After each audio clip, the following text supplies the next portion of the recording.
আচ্ছা, একটা মজাদার প্রশ্ন দিয়েছে 2018 সালে। এটা প্রশ্ন কিন্তু এমসিকিউ ছিল, আমি প্রশ্নটা লিখলাম এরকম।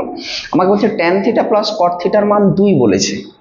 তাহলে বলছে tan to the power 7 theta plus cot to the power 7 থিটার মান কত।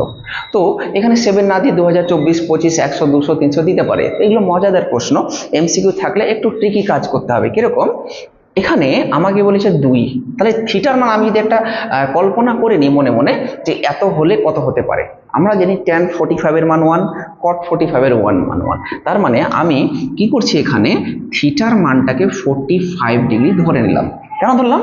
কারণ জানি আমরা যে ট্যান 45 প্লাস কট 45 কত হবে, ট্যান 45 এর মান 1, কট 45 এর 1 ইকুয়াল টু কত, 2। তার মানে যে সমীকরণটা দিয়েছে স্যাটিসফাইড করছে।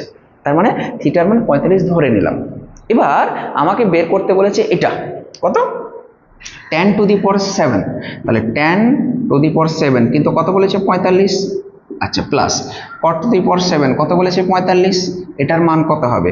এবার ট্যান 45 এর মান আমরা এখনই বললাম কত, 1 জানি, 1 এর পরে 7। আচ্ছা, কট 45 এর মান কত জানি, 1, তার মাথায় কত, 7। তাহলে একের মাথায় যতই সংখ্যা আমি বাড়াই না কেন একই হবে। তাহলে 1 প্লাস 1 কত হবে, 2। তার মানে এইগুলো এমসিকিউ যখন দিবে তখন আমরা কি করব, এই ধরনের করব, থিটাটাকে আমি অ্যাজিউম করে নেব। খুব সহজে করতে পারলাম আমরা।